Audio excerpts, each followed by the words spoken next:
اللہ الرحمن الرحیم یا ایھا الذین آمنوا اذکروا اللہ ذکرا کثیرا وسبحوہ بکرۃ واصیلا هو الذی یصلی علیکم وملائکتہ لیخرجکم من الظلمات الی النور وکان بالمؤمنین رحیما۔ اہل ایمان اللہ کا ذکر کیا کرو کثرت کے ساتھ، وسبحوہ بکرۃ واصیلا، اور صبح و شام اس کی تسبیح کرتے رہو۔ هو الذی یصلی علیکم وملائکتہ، وہ تم پر اپنی رحمتیں بھیجتا رہتا ہے، اپنی عنایتیں اور شفقتیں نازل فرماتا رہتا ہے، نہ صرف وہ خود بلکہ اس کے ملائکہ بھی۔ هو الذی یصلی علیکم وملائکتہ لیخرجکم من الظلمات الی النور، وہ اپنی رحمتیں اور عنایتیں نازل فرماتا رہتا ہے، وہ بھی اور اس کے فرشتے بھی، تاکہ نکالیں تمہیں اندھیروں سے روشنی کی طرف۔ وکان بالمؤمنین رحیما، اور یقیناً اللہ تعالیٰ کے اہل ایمان کے حق میں وہ بہت رحیم ہے۔ تحیتہم یوم یلقونہ سلام، ان کی دعا جو ہے جس روز کہ وہ اللہ سے ملیں گے ہوگا سلام۔ وعد لہم اجرا قریبا، اور اللہ تعالیٰ نے ان کے لیے بہت باعزت اجر فراہم کیا ہوا ہے۔ یا ایھا النبی، اے نبی ہم نے بھیجا ہے آپ کو شاہداً گواہ بنا کر، اب اس پر ہم گفتگو کر چکے ہیں، لتکونوا شہداء علی الناس ویکون الرسول علیکم شہیدا، اور لیکون الرسول شہیدا علیکم وتکونوا شہداء علی الناس، سورہ بقرہ میں آیت آئی اور سورہ حج میں آ چکی ہے۔ اور مبشر اور نذیر، بشارت دینے والے، خبردار کرنے والے، یہ تو بہت مرتبہ آ چکا ہے، جمع کے صیغے میں، واحد کے صیغے میں۔ وَدَاعِيًا إِلَى اللَّهِ بِإِذْنِهِ، اللہ کی طرف بلانے والے اس کے حکم سے، تو رسول تو گویا کہ وہ پھر داعِيًا إِلَى اللَّهِ بِإِذْنِهِ، اللہ کے حکم سے مامور من اللہ ہو کر پھر وہ جو ہے دعوت دیتا ہے۔ وَسِرَاجًا مُنِيرًا، اور آپ کو ایک بہت روشن چراغ بنا دیا، چراغ ہدایت۔ وَبَشِّرِ الْمُؤْمِنِينَ بِأَنَّ لَهُم مِّنَ اللَّهِ فَضْلًا كَبِيرًا، اور اہل ایمان کو آپ بشارت دے دیجئے کہ ان کے لیے اللہ کی طرف سے بہت بڑا فضل ہے۔ وَلَا تُطِعِ الْكَافِرِينَ وَالْمُنَافِقِينَ وَدَعْ أَذَاهُمْ، اور آپ ان کافروں اور منافقوں کی باتیں نہ مانیے، ان کی طرف دھیان بھی مت دیجیے۔ وَدَعْ أَذَاهُمْ، اور وہ جو کچھ بھی اذیت آپ کو دینا چاہ رہے ہیں، تکلیف پہنچا رہے ہیں، کوفت پہنچا رہے ہیں، دفع کیجیے ان کی ایذاؤں کو۔ وَتَوَکَّلْ عَلَى اللَّهِ، اللہ تعالیٰ پر توکل کیجیے۔ وَكَفَىٰ بِاللَّهِ وَكِيلًا، اللہ کافی ہے آپ کے لیے سہارا، اور آپ کی مدد کرنے کے لیے اللہ کافی ہے، یہ کچھ نہیں بگاڑ سکیں گے۔ یا ایھا الذین آمنوا، اہل ایمان، اذا نکحتم المؤمنات، جب تم مومن خواتین سے نکاح کرو، ثم طلقتموہن من قبل ان تمسوہن،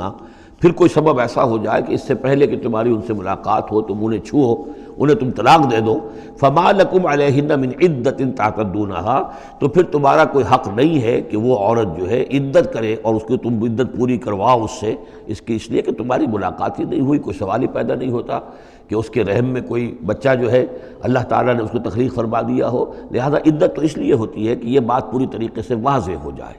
کہ اس معاملے میں سابق شوہر سے کسی کے اس کے وطن میں کوئی کسی کا حمل نہیں ہے۔ وَمَتِّعُوهُنَّ، تو انہیں کچھ دے دلا کر رخصت کرو۔ وَسَرِّحُوهُنَّ سَرَاحًا جَمِيلًا، اور اپنے ہاں سے رخصت کرنا ہو تو بڑی خوبصورتی کے ساتھ رخصت کرو۔ یا ایھا النبی انا احللنا لک ازواجک اللاتی آتیت اجورہن، اے نبی ہم نے آپ کے لیے حلال ٹھہرایا ہے آپ کی ان تمام ازواج مطہرات کو جنہیں آپ نے باقاعدہ مہر دیا ہے۔ وما ملکت یمینک، اسی طرح جو آپ کی ملک یمین ہے، بانیاں ہیں، لونڈیے ہیں۔ مما افاء اللہ علیک، جو اللہ تعالیٰ نے آپ کو فے کے طور پر دے دی ہوں، جیسے آپ کو معلوم ہے کہ یہ ماریہ قبطیہ جو آئی تھی رضی اللہ تعالیٰ عنہ، یہ بھی جو مقوقس تھا مصر کا، اس کا حکمران، اس نے ہدیے کے طور پر بھیجی تھی۔ وبنات عمک وبنات عماتک، اسی طرح آپ کے لیے نکاح کرنا جائز ہے اپنی چچا کی بیٹیوں سے اور اپنی پھپھیوں کی بیٹیوں سے، وبنات خالک، اور اپنے ماموں کی بیٹیوں سے، وبنات خالاتک، اپنی خالاؤں کی بیٹیوں سے، اللاتی ہاجرن معک، جنہوں نے آپ کے ساتھ ہجرت کی ہے۔ وامرأۃ مومنۃ، اسی طرح ایک مومن عورت، وہ بھی آپ کے لیے حلال ہے کہ آپ اس سے نکاح کریں۔ ان وہبت نفسہا للنبی، اگر وہ ہبہ کر دیتی ہے اپنا نفس نبی کو، یعنی وہ مہر بھی نہیں مانگتی، وہ کہتی ہے کہ میں اپنے آپ کو ہبہ کر رہی ہوں۔ ان اراد النبی ان یستنکحہا، اگر نبی کا ارادہ ہو کہ وہ ان سے نکاح کرے۔ خالصۃ لک من دون المؤمنین، یہ جو ہے رعایت آپ کو دی گئی ہے تمام اہل ایمان سے علیحدہ رکھ کر۔ قد علمنا ما فرضنا علیہم من ازواجہم، ہمیں خوب معلوم ہے کہ ہم نے عام مسلمانوں پر کیا کیا چیزیں ان کی بیویوں کے ضمن میں فرض کی ہیں، لازم کی ہیں، کہ ایک وقت میں 4 سے زیادہ کا نکاح نہیں ہو سکتا۔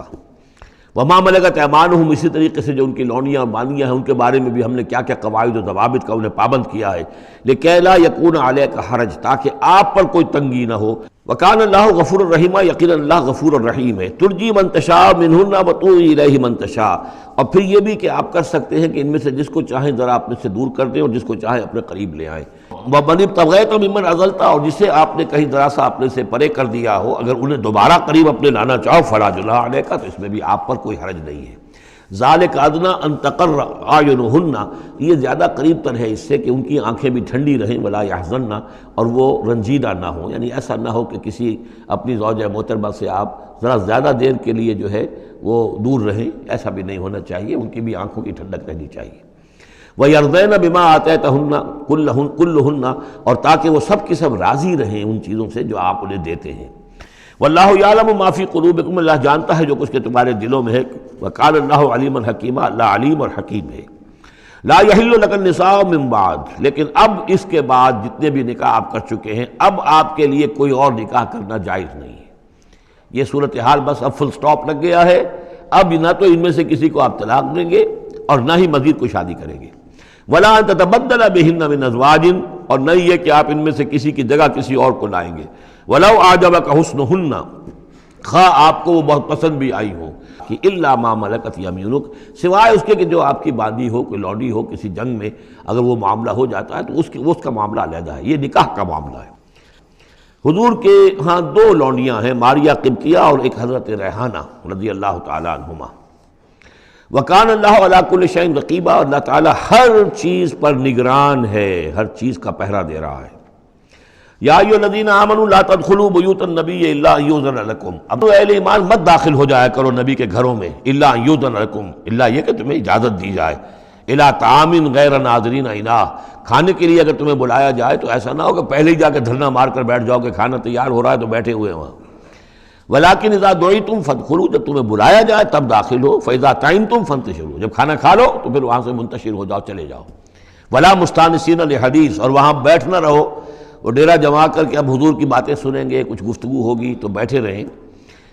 ان ذالکم کان یؤذی النبی، یہ چیز نبی کے لیے ایذا کی باعث تھی، انہیں تکلیف پہنچا رہی تھی، یستحیی منکم، تو وہ تو تم سے حیا کرتے ہیں، کہہ نہیں سکتے کچھ، واللہ لا یستحیی من الحق، اللہ کو حق کے بیان کرنے میں کوئی جھجک نہیں ہے، وَإِذَا سَأَلْتُمُوهُنَّ مَتَاعًا فَاسْأَلُوهُنَّ مِن وَرَاءِ حجاب، اب یہ پہلی مرتبہ لفظ حجاب آیا ہے قرآن میں، جب تمہیں نبی کی بیویوں سے کوئی چیز مانگنی ہو تو پردے کی اوٹ سے مانگو، یہ گویا کہ اس پردے اور حجاب کے لیے پہلا حکم آیا ہے کہ دروازوں کے اوپر اب پردے ڈال دیے جائیں، اور یہ کہ پردے کے پیچھے سے رو در رو ہو کر نہیں، ایک دوسرے کے آمنے سامنے ہو کر نہیں، پردے کے پیچھے سے مانگو، یہاں سے حجاب کا سلسلہ اب شروع ہوا، ذالک اطہر لقلوبکم وقلوبہن، یہی زیادہ پاکیزہ طرز عمل ہے تمہارے دلوں کے لیے بھی ان کے دلوں کے لیے بھی، ظاہر بات ہے کہ مرد اور عورت کے درمیان جو بھی اللہ تعالیٰ نے رکھی ہے، کشش رکھی ہے، اب ان چیزوں میں بہتر یہی ہے کہ نگاہ ایک دوسرے پر نہ پڑے، وما کان لکم ان تؤذوا رسول اللہ، اور تمہارے لیے یہ بالکل جائز نہیں ہے کہ تم اللہ کے رسول کو ایذا پہنچاؤ، اصل ولا ان تنکحوا ازواجہ من بعدہ ابدا، یہاں وہ روک لگا دی، اور نہ یہ جائز ہے تمہارے لیے کہ تم اس کی بیویوں سے ان کے بعد نکاح کرو کبھی بھی، ان ذالکم کان عند اللہ عظیما، اور یہ چیز اللہ کے نزدیک بہت بڑی ہے،